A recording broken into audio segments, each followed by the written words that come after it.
Saludos amigos, bienvenidos más con Harold, el historiador digital. La tarde de hoy vamos a estudiar un libro de Zecharia Sitchin, el cual es un economista investigador el cual también se ha dedicado al estudio de la cultura de Mesopotamia y lo que tiene que ver con el mito y mitología, creencias. El libro se titula El 12º planeta. Su índice: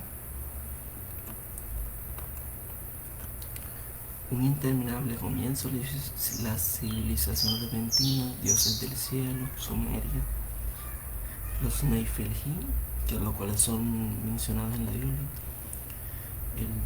el 10º planeta, la epopeya de la creación, el reino del cielo, aterrizaje en el planeta Tierra, las ciudades de los dioses, el motín de los Anunnaki, la creación del hombre, el fin de toda carne, cuando los dioses huyeron de la tierra y el reino en la tierra. Fuentes: edición especial del gran formato ilustrado del mapa. Aquí más fuentes.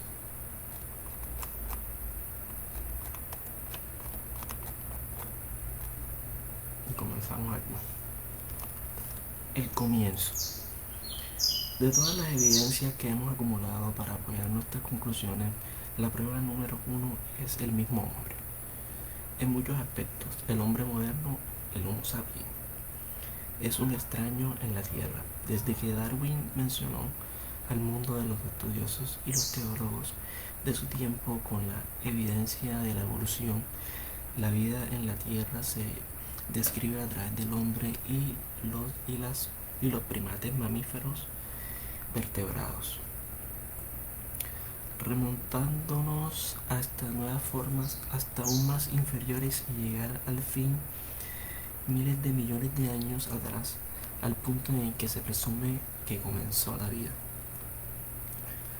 Pero después de llegar a estos comienzos y de haber empezado a contemplar las probabilidades de la vida en cualquier otro lugar de nuestro sistema solar o más allá de él, los científicos han comenzado a sentirse intranquilos con respecto a la vida en la Tierra. Los antepasados simios del hombre se sitúan ahora en sorprendentes 25 millones de años de distancia. Los descubrimientos de África Oriental revelan la transición de características humanas, homínidos, hombre primitivo. Aquí también sería lo que es el antropoide. Hace millones de años, y fue alrededor de 11 millones de años más tarde cuando aparece el primer simio hombre digno de la clasificación Homo. El primer ser considerado como verdaderamente humano, el Australopithecus avanzado, vivió en las mismas zonas de África hace 2 millones de años, y aún le llevó otro millón de años producir el Homo erectus. Por último, después de 900 años, apareció el primer hombre primitivo, que se le llamó Neandertal, por el lugar donde aparecieron por vez primera sus restos. A pesar de los 2 millones de años transcurridos en el Australopithecus avanzado y el Neandertal, las herramientas que ambos grupos de piedra afilada eran virtualmente las mismas, y los mismos grupos por el aspecto se cree que hubieran sido difíciles de diferenciar. O sea, eran las mismas, manejaban las mismas ideas en cuanto a utilizar armamento, ya que estaban en la era de piedra. Obviamente las armas eran en piedra, pero bueno, ya la era de cobre ya vendría siendo con el rey Sarjón, que sería un acadio o asirio. O sea, ya sería algo más avanzado, un hombre más avanzado. Después de su vida inexplicable, hace unos 35 años, una nueva raza de hombres, Homo sapiens, el hombre pensante, aparece como de la nada, barre al hombre neandertal de la faz de la tierra. Estos hombres modernos llamados Cromañón Se parecían tanto a nosotros que si les hubiese vestido en las ropas de nuestros tiempos hubieran pasado desapercibidos entre las multitudes de cualquier ciudad europea o americana.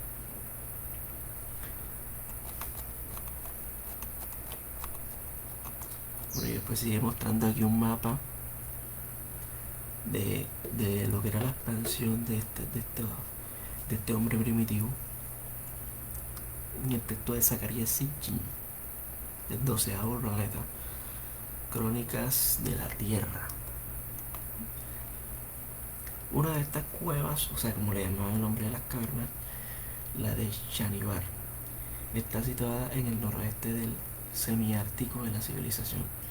En la actualidad, los feroces kurdos buscan refugio en las cuevas en esta zona tanto para sí mismos como para sus rebaños durante los fríos meses de invierno. Así debió de ser también una noche invernal hace 44 años, cuando una familia de 7 miembros, uno de los cuales era un bebé, buscó refugio en la cueva de Shanghai.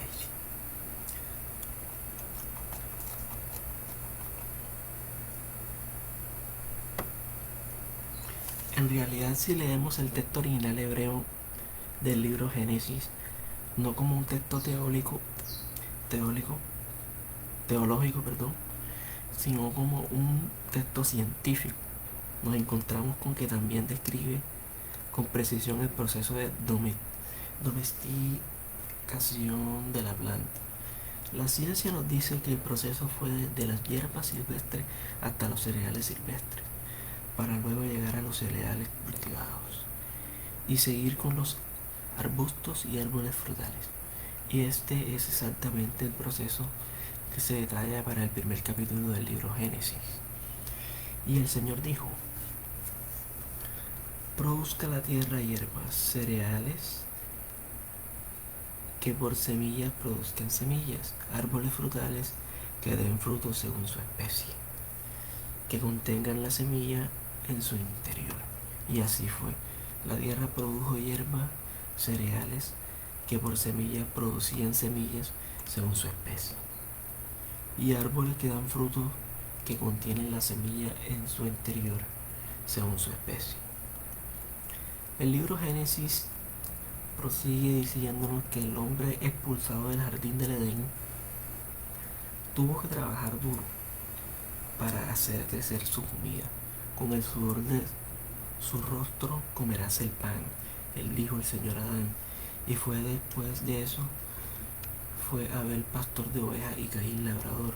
El hombre, nos dice en la Biblia, se hizo pastor poco después de hacerse agricultor.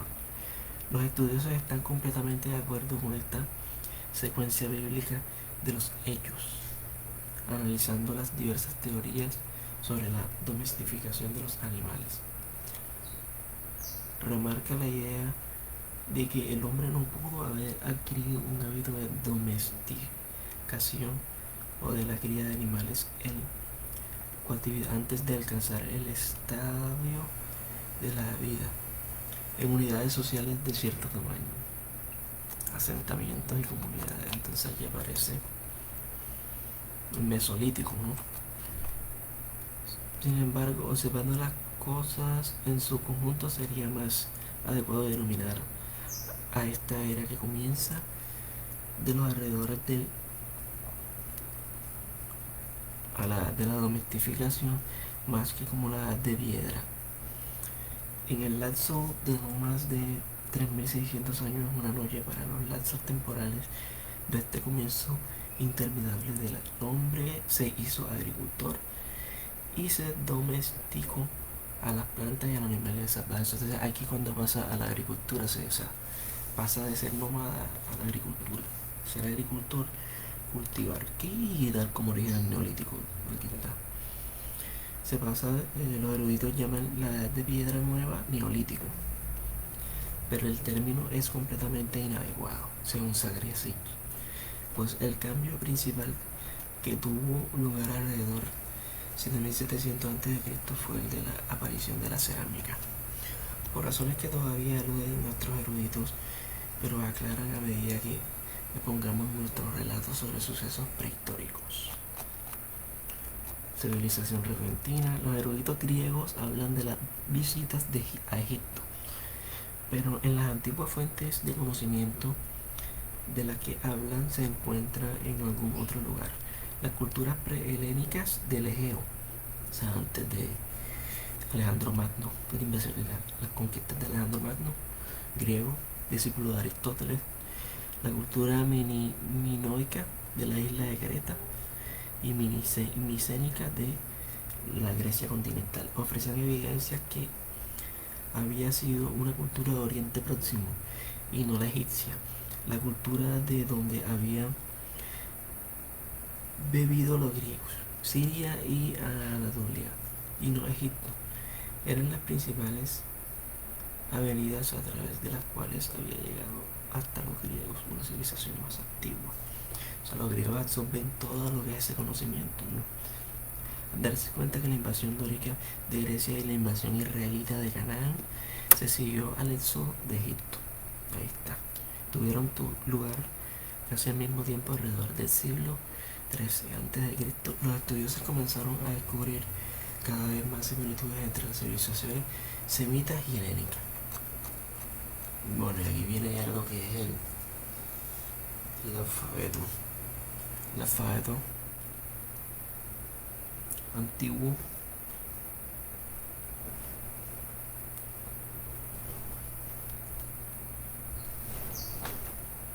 el cual nos deja ver cómo eran las primeras escrituras, la primera escritura derivada del cuneiforme, que era tallada en piedra, ¿no?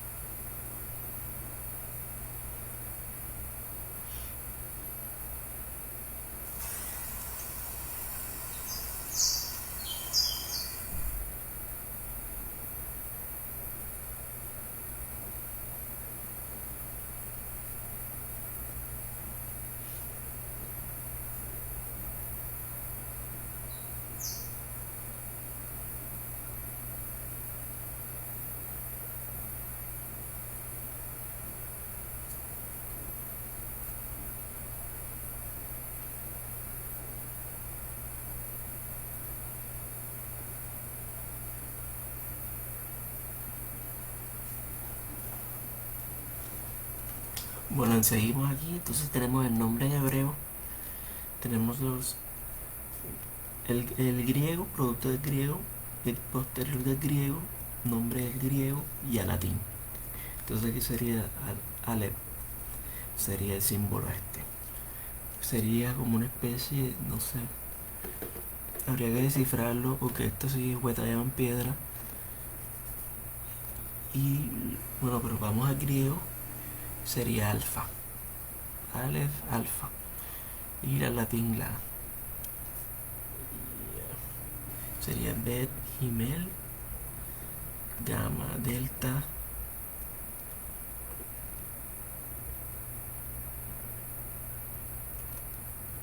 complicado. Y bueno, Sigma.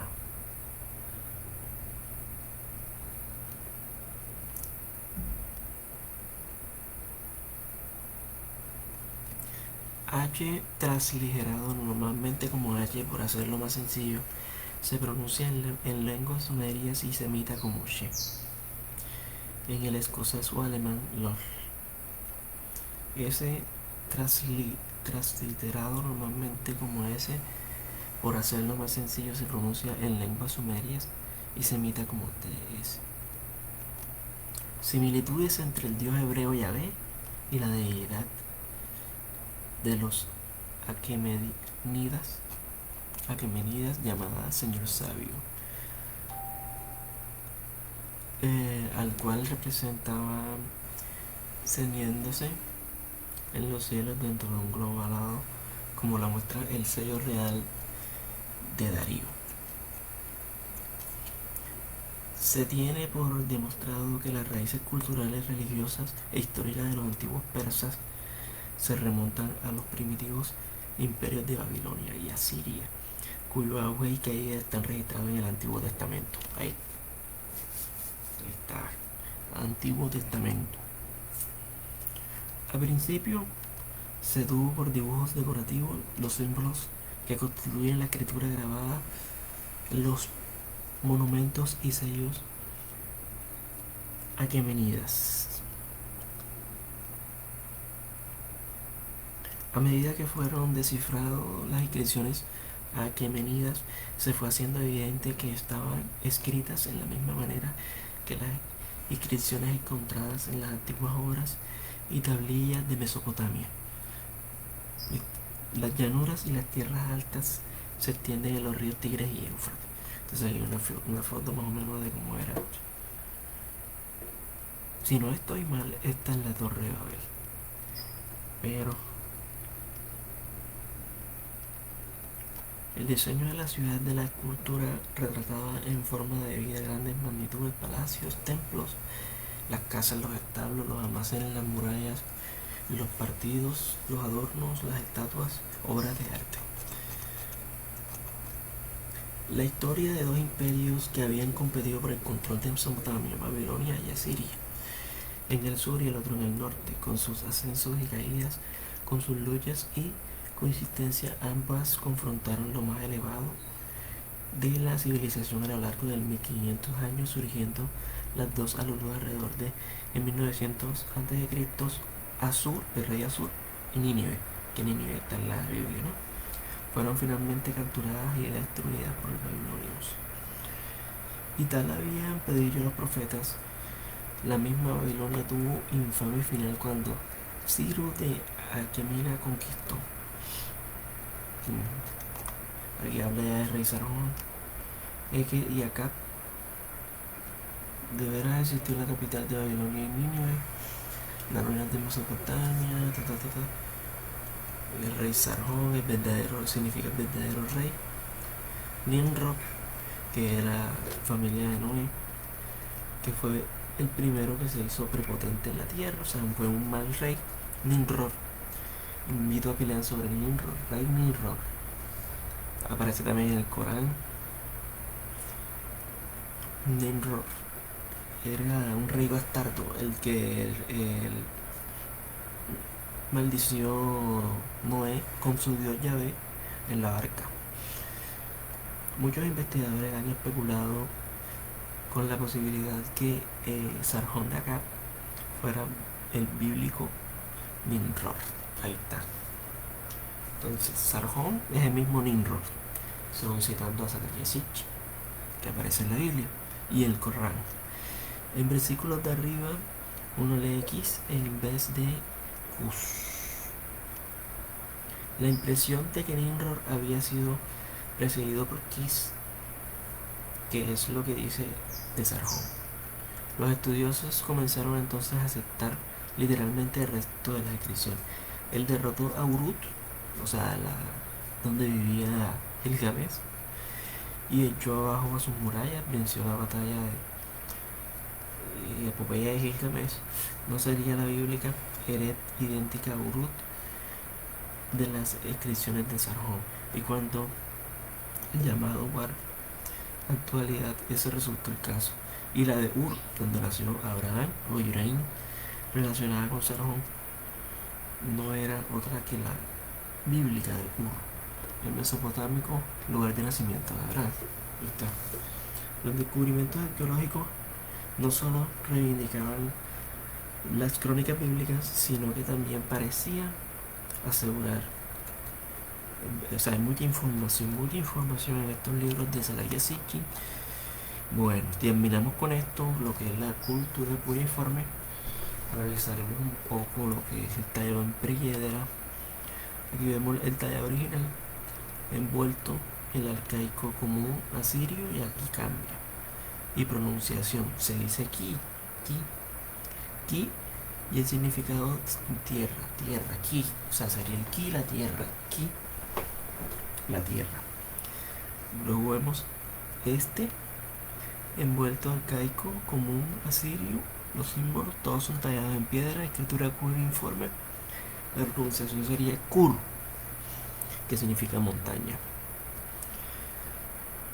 Luego aquí encontramos lo que es, bueno, el significa doméstico del nombre Lu, que sería este símbolo. El símbolo de la vulva de la mujer, pussy, de pussy. Aquí un triángulo, muy común, ¿no? Salmunus, se dice Salmunus. Y luego sigue la cabeza, una cabeza, ¿no? Una cabeza del cielo. Sac, cabeza, agua, una especie de barcito, como de agüita. De agüita. Y también vemos hacia arriba, ¿no? El agua. A. Beber. Nat A. Nat A. Beber agua. Nat A. Sería beber esto. Ir. Sería como un pie. Du. Ir. Luego sigue con pez un pescado. Sí, pez. Pez. Bien dibujado. Ja. Se dice ja. Y ir. Du. Acá sería ja. Pez. Y esta es como una cabrita, un buey, un toro. ¿Ya? Se dice, pronuncia good. Good. Buey, toro fuerte. La palmera, cebada. Shi. Shi aquí. Al descifrarse la lengua y la escritura sumeria y darse cuenta de que los sumerios y la cultura eran el origen de los logros acádicos, babilónicos y asirios, se le dio un gran impulso a las investigaciones arqueológicas en el sur de Mesopotamia. Todas las evidencias indican ahora que el comienzo se encontraba allí. La primera excavación significativa de un lugar sumerio la comenzaron algunos arqueólogos franceses en el 1877, y los descubrimientos de este lugar singular fueron tan ingentes que otros arqueólogos continuaron excavando. Por último, aquí está la descripción. Esto es una piedra, esto está tallado en piedra. En descripción iconográfica, imposible para mí leer en estos momentos, pero estamos basándonos en el libro de Zacarías Sitchin. Zacarías Sitchin también participó en teorías como de los cooperativas de los teóricos de los antiguos astronautas. También es un documental, bueno, algunos lo consideran ciencia ficción, pero yo diría que es un programa mitológico que lleva la mitología al presente, que parte del pasado al presente, pasado presente para futuro, pasado presente futuro, ¿ya? Lo que sería una historia, un materialismo histórico, ¿no? Bueno, y con esto terminamos lo que era la descripción iconográfica del libro de Zacarías Sitchin. 1200 años antes de Moisés, Geda contó con lo mismo. Las instrucciones que plasmó, larguísima inscripción, le fueron dadas a una visión: un hombre que brillaba como el cielo y a cuyo lado había un pájaro divino. Me ordenó construir un templo. Este hombre, que desde la corona de su cabeza era obviamente un dios, fue identificado posteriormente como el dios Nihirsu. Con él había dioses que estaba sujetado de la mano de la tablilla. Ya esto ya es un tema más profundo, ¿no? Espero que te haya gustado, que sígueme en mi canal, el cual se llama Harold el Historiador Digital, el cual es un canal el cual se dedica a la investigación de la religión y de teorías y literatura, fuentes de la historia antigua de Mesopotamia.